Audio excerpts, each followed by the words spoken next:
ನನ್ನ ಹೆಸರು ರೋಹನ್. ನಾನು 4ನೇ ತರಗತಿ ಡಿ ವಿಭಾಗದಲ್ಲಿ ಓದುತ್ತಿದ್ದೇನೆ.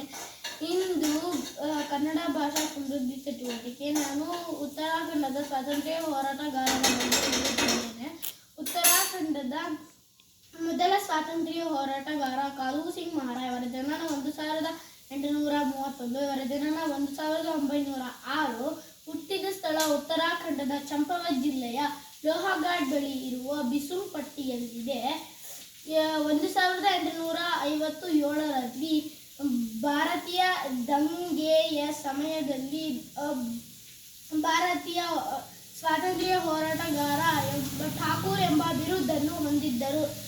ಔದ್ ಅವಧಿನಿಂದ ರಹಸ್ಯವಾದ ಗೌಪ್ಯ ಪತ್ರವನ್ನು ಸ್ವೀಕರಿಸಿದ ನಂತರ ಬ್ರಿಟಿಷರ ಬ್ರೂಕಿಂಗ್ನೊಂದಿಗೆ ಸೇರಲು ಅವರ ಅನುಯಾಯಿಗಳನ್ನು ಆಹ್ವಾನಿಸಿದರು.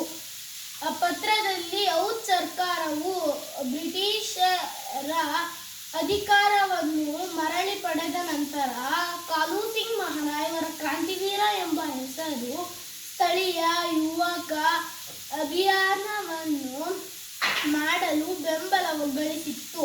ಒಮ್ಮೆ ಯುವ ಹೋರಾಟಗಾರ ಲೋಹಾಘಾಟ್ನಲ್ಲಿ ಬ್ರಿಟಿಷರ ಬ್ಯಾರಕ್ಗೆ ಬೆಂಕಿ ಇಟ್ಟು ಇದು ಬ್ರಿಟಿಷರ ಸೈನ್ಯವನ್ನು ಹಿಮ್ಮೆಟ್ಟಿಸಲು ಕಾರಣವಾಯಿತು. ಈ ಸಮಯದಲ್ಲಿ ಹಲವು ಸೈನಿಕರು ಜೈಲು ಪಾಲಾಗಿದ್ದರು. ಕೇಸರಿ ಬದ್ರಿನಾಥ್ ಪಾಂಡೆ, ಆನಂದ್ ಸಿಂಗ್, ಬಿಷನ್ ಸಿಂಗ್ ಅವರನ್ನು ಒಡೆದು ಉರುಳಿಸಿದರು ಬ್ರಿಟಿಷರು.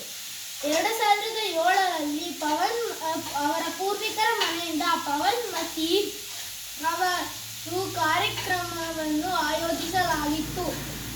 2010ರಲ್ಲಿ ಡಿಎಂ ಅವರ ಸಮ್ಮುಖದಲ್ಲಿ ಲೋಹಾಘಾಟ್ನಲ್ಲಿ ಇವರ ಹೆಸರನ್ನು ಇಡಲಾಗಿತ್ತು.